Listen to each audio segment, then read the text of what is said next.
Hello, everyone. My name is Olga Rosales Salinas, and I'm here to present San Francisco Bay Area Moms annual Bloom event and expert panel. The Bloom event is here to support first-time and new and expecting moms. So welcome, everybody. Thank you for tuning in. Our first expert today is Tracy Keppel-Leonard.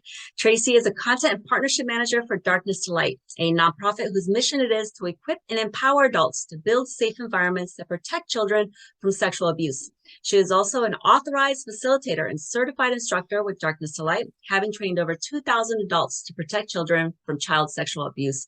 Tracy has delivered workshops throughout the United States on the topics of adverse childhood experiences, trauma, and how to build resilience in children. She's on the board of directors for the Attachment and Trauma Network. Tracy and her husband, 17-year-old daughter, and 15-year-old son moved to the Bay Area from North Virginia 4 years ago. She's going to be talking to us about car seat and stroller safety, as well as protecting children from childhood sexual abuse and trauma. So welcome, help me enjoy and welcoming Tracy to today's panel.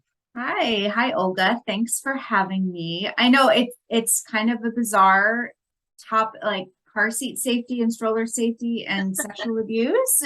But there really is a method to the madness, because really parents need to be thinking about safety from birth. And it does, it kind of starts with that car seat and stroller safety and thinking about everything that goes into it. And, whether it's the functionality of a stroller or a car seat, baby proofing your house and kind of doing all of those things, as these new moms at Bloom are, welcoming these little ones. And, those are the things that are kind of first on your mind. But safety has to be kind of top of mind. And if you start thinking about it that way, as children get older and you start broadening your conversations with them, then, you're kind of prepared for some of those harder conversations that they might have when they get older. And I think the most important part of it too is that they come to you when they are older, because they know they're safe adult. You've kept them safe, since they were born. And so that's really, why I can be here talking with you about, car seat, stroller safety, safe sleep, any of those things, because there really is a natural progression between that and, and keeping your kids safe from child sexual abuse. So it's not as far of a stretch as you might think it is. I totally agree. I think it definitely starts at your baby registry for your baby shower. One thing that I noticed when I was picking out my stroller for that registry or my car seat was that I didn't really consider my car. Yep. And so I had read a blog somewhere about what I should have in my car as far as the safest, most secure piece of equipment to bring my baby home in. And we had a smaller car then. And I just remember struggling to get in the back seat, and you're in a diaper on the way home from the hospital. So it was just like a really awkward thing to try to get this car seat in there. And so if you have any tips specifically for car seats and how to pick them that might help these new and expecting moms that are tuning in. Yeah, I do. And I think one of the first things you do have to start with is the practicality of it, like you mentioned. And expensive does not equate to safer either. Right. Really, don't think about where you want to spend your money, like diapers, formula, if you're not breastfeeding, those kinds of things. So look at that. Check out the reviews, read what other people are saying about it. Again, just because it's the newest and what seems to be the best or the most high tech doesn't mean that it's going to work for you. So, go on those mom forums and product forums and read, really read what the pros and the cons, don't just, marketers are really good at putting the top comments and the best ratings at the top. scroll through to those 1-star ratings and see what people are saying about it and really read them. Other advice is to really consider the weight limits. And that goes for like a stroller and a car seat as well. Don't fall into the trap of, oh, my baby will grow into the car seat or my baby will grow into the stroller, because that's a big safety concern. If money is tight or, you're wanting to, space is an issue. Sometimes that is a concern too. And you only want to buy one, or you want to be, considerate of, recycling or reusing things. Just really think about that. Maybe you can, share with another friend or family member who is, has a child who is a couple months older than yours, or you could do, something that's environmentally friendly that way. Other advice would be, like you said, struggling to get it into the car. Take advantage of the free car seat checks. Usually you can go and you can take a car seat to any fire station in particular and get them checked. You can have the fire department and have them put it into the car and make sure it's secure. A lot of times you can find and can just even Google, car seat safety checks, but take advantage of them. They're usually free. Sometimes you might have to wait in line to get them checked, but then they usually end up having free goodies and, things that you can get, samples and stuff. And so it's worth the effort. Right. And then if you ever have a chance to be where and try out a product, like they're really, touchy trucks for kids or anything like that. We'd love to do that for our little ones. We'll do it for yourself if you have a chance to try out the product. Obviously you may not have the baby to try it out in, but if you can practice opening up the stroller or closing the stroller or inserting the car seat, folding it up, whatever. If you've got the chance to do that, do that. Don't just take it out of the box. If they've got the sample up in the store, pick it up and carry it. See how it feels in your arms, because that could be awkward. You might want the car seat to fit in the stroller. That's really important thing as well. So if you get a chance to go to the baby fairs and the product fairs, it really can be worth the time and the effort, just to be able, it's an investment and it is a safety thing as well. And always, register the products, on the consumer, with the Consumer Product Safety Commission, or also with, the manufacturer when you get it. Sometimes we don't do that. We take that form and we throw it away. But they make it easy now where you can scan the barcode and you can register everything. But that way, in case if there's a recall or there's something wrong with the product, you're going to want to know what that is. So exactly, and you want to be on their list. You do. You want to get the automatic notification so that you don't hear from someone else and go, oh, I have that product in my car right now. That's right. That's what you don't want to hear. I really appreciate your notes, especially the one about going to a fire station. I went to the CHP to get my child checked, or my car seat checked. Yep. Just because it was closer to me and there were no treats there. No one gave me any goodies. They were helpful. It was a young cop who came out and fitted both of my car seats. Awesome. So they're also available. They're just aren't so friendly. They aren't so willing to do it. So definitely try the fire stations. I like that idea. Yeah. When I think about stroller safety, I think about like the very expensive fashion designer that you want, and then like think about terrain. And how a lot of those really nice higher end ones don't really work at like the Oakland Zoo. That's right. and they don't really work when you're trying to like to go for a jog with your new baby, or just trying to get out and do regular stuff. So consider your lifestyle when you're buying those things. Do you have anything specifically for stroller safety? Yeah, well, and I think you're right. The lifestyle part of it is absolutely correct. And the age too. You know, your stroller also shouldn't be where your baby's going to sleep. I mean, yes, they might take a nap, but you know, those jogging strollers, they tend to not, you know, be able to let the baby lay down and sleep. So those really do need to be saved for, you know, the older children, you know, older babies.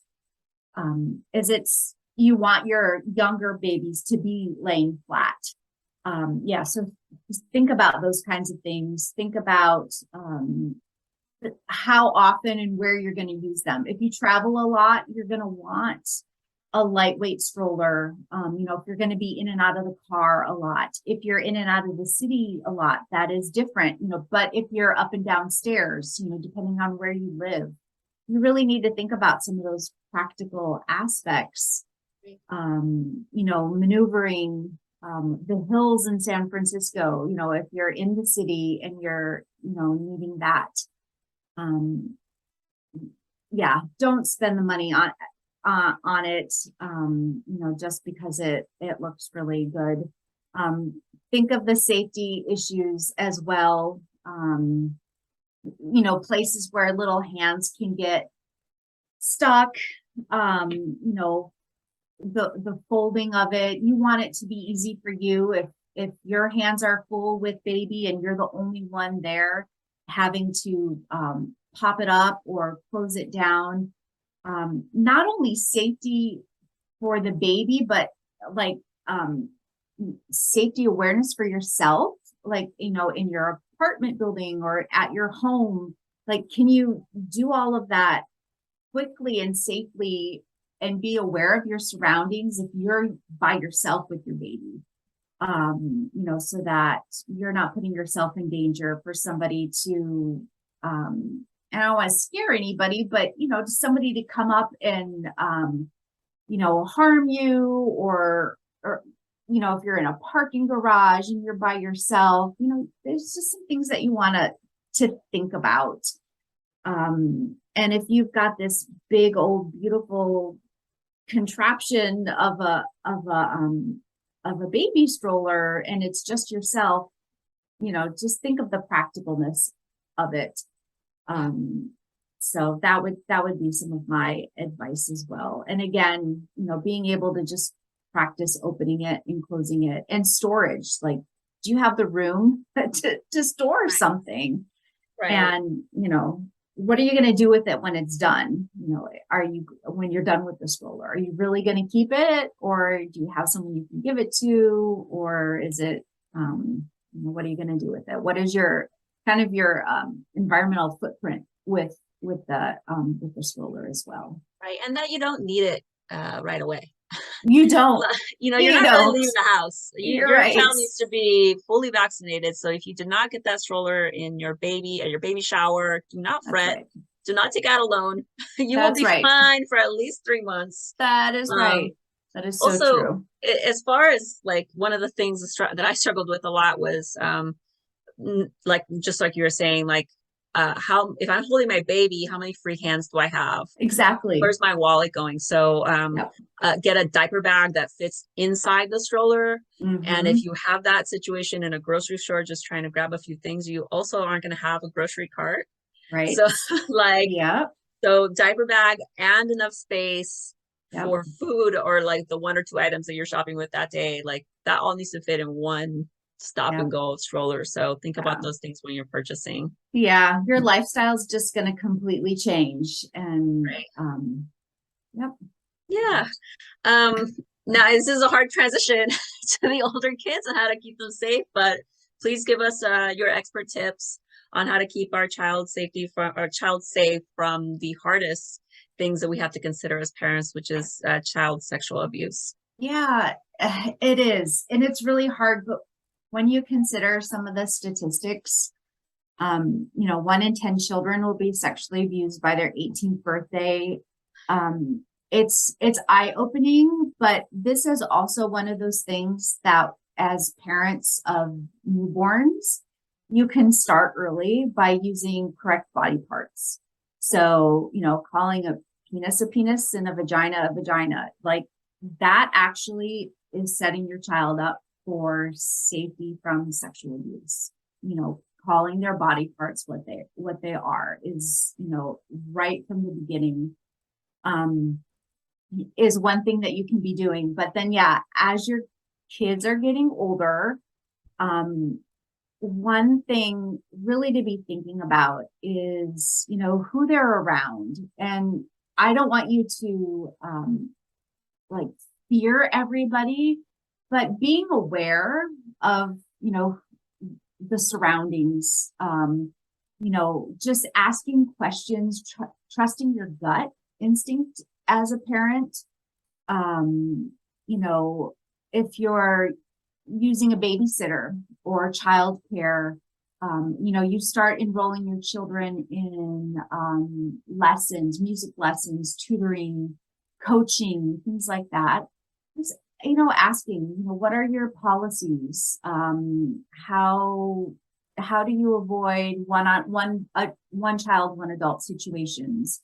You know, if you're going to be tutoring, where is the tutoring happening? If you're going to be doing a music lesson, you know, is there a window in the door so I, as a parent, can walk by and I can peek in and I can see what is happening? Mm-hmm. If I have a babysitter, you know, we have these newborns and, you know, these little ones we're welcoming into our lives. And, you know, eventually you're going to want a date night as a parent. You know, and it's down the road. Yeah. It's a tough decision, you know, to, you know, have a babysitter. Hopefully maybe it's family, but even then, you know, you want to ask questions, or you know, you want to be able to pop in, you know, make a situation interruptible, observable, you know, just like maybe you're going to dinner and a movie, but after dinner you stop in at the house and just check in before going to the movie. Or, you know, you just kind of do some unexpected things and you just talk about it. You talk about it with your children. You talk about it with other adults. You talk about the fact that their bodies are their bodies, and you know, everything under a bathing suit, right, is special and private, and nobody has permission to touch them. You really start having talks with children about consent at an early age. It can be a hard thing to do culturally, generationally. You know, we have a lot of tough conversations with, you know, go hug your grandparent, go hug your aunt. And we don't want to offend people, but we really have to start empowering our kids from a really young age that they shouldn't be forced to do that, that they should have some choices. So, you know, maybe, you know, oh, you don't want to hug grandma? Well, how about a high five or a fist pump, or, you know, kind of giving them some choice in what they can do and how they can, you know, not be disrespectful, but how they can kind of end, or, you know, say goodbye and give them a little bit of autonomy in that. It will go a long way if we can start having these conversations with children and then with the other adults in their lives. And again, you know, we as adults don't want to hurt other people's feelings, but sometimes we have to have those tough conversations, and it can be a little uncomfortable. But when it comes to keeping our kids safe, you know, just like choosing a stroller or choosing a car seat, you know, we have to do that. And so, you know, just, you know, encourage you, as, you know, and all these, you know, parents and new parents, just to kind of think about those things. Right. And for new and expecting moms specifically, like, I know it seems really early to start thinking about like discipline and things like that. But if you're watching, if someone is watching your kid, like, your grandma, and Mhm. grandma raised you to let you cry it out, and that's not how you want to raise your kids. That's an early conversation. That's right. And then later, when you are having much later, in when your kids are growing, you're having the date night with your husband finally.